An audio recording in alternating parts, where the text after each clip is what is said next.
Tay, tay. Anong dala-dala mo, tatay? Anong dala-dala mo niyo po? Dala-dala niyo po? Mga, itabi-tabi natin, tay.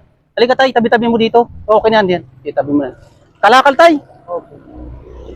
Pagka bininta mo, magkano ang kikitain mo dyan? Informe po sa dami po. Hindi, yung halimbawa, kung bibilhin ko lahat yan, papakyawan ko, magkano bibinta mo sa akin? Kaya talaga Ha? ano, 20-30. 20-30 pesos yan, sa dami na yan, tatay. Opo. 2 kilo lang po kasi. Eh pagka naibinta mo, magkano, anong gagawin mo? Binibili po ng pagkain. Binibiling pagkain? Opo. O, ganito na lang. Bibili ng pagkain, bigas. Ganun po, saka ulam. Ikaw ba may mga anak, tay? Wala po. Wala. Nakikinig lang po kasi ibang tao, nakikituloy. Taga saan kayo, tay? Bonifacio po. Bonifacio, Tanay. Opo. So, ilang taon na yung tatay? 54. 54. So, ganito na lang gagawin ko.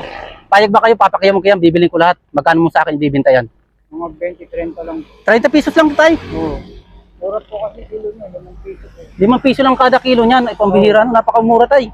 Ilang araw mo pinag-ipunan yan? Ngayon lang po yan. Ngayon lang. Anong oras ka nagsimula? Kaninang umaga po, mga alas 9. Alas 9, do. Anong oras na ngayon? Alas 2 na, alas 3 na. 30 pesos pa lang kinikita mo. O, ganito na lang, bibilin ko na lahat yan. Magkano lahat yan? 30 pesos. 30. O, sige, para di na tayo tumagal. Tay, bibilin ko na 500 yan, papayag ka. Papakyawin ko na. O, sige, akin na yan. Ano ko lang po sa sako. Hindi, di ko talaga tayo ano sa'yo, hindi ko talaga bibilin yan. Ang totoo yan, nag-social experiment kasi ako, tay. Oh. Nagpa-vlog ako, so naghahanap ako ng taong karapat-dapat na mabigyan ng konting tulong o blessings. So ikaw yung napili ko at nadaanan ko. So ito ibibigay ko sa iyo. Para sa yan. Okay po. Thank you po. Oo. Pili ka ng bigas Opo. at saka ulam. So yan, ano mo na yan? Huwag mo muna ibenta yan. Umuwi ka na sa bahay mo. At sa susunod mo na araw na yan, ibenta mo. Pili ka ng bigas. Okay na tayo. Ingat ka palagi tayo, ha. Okay, God bless, ha. Oo. Maraming salamat po sa inyo po. O, ganito tayo, huwag ka sa akin magpapasalamat. Magpapasalamat ka kay God.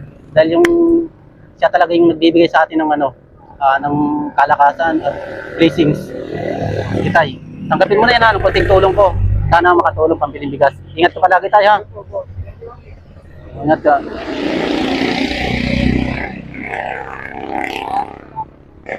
Diretso ko na tayo, pwede mo naman bigas yan. Bye-bye. Oh, guys, ayan. So, kahit pa paano, may binigyan na naman tayo ng kunting blessings si tatay. So, ayan. Sana nakatulong. Kunting halaga.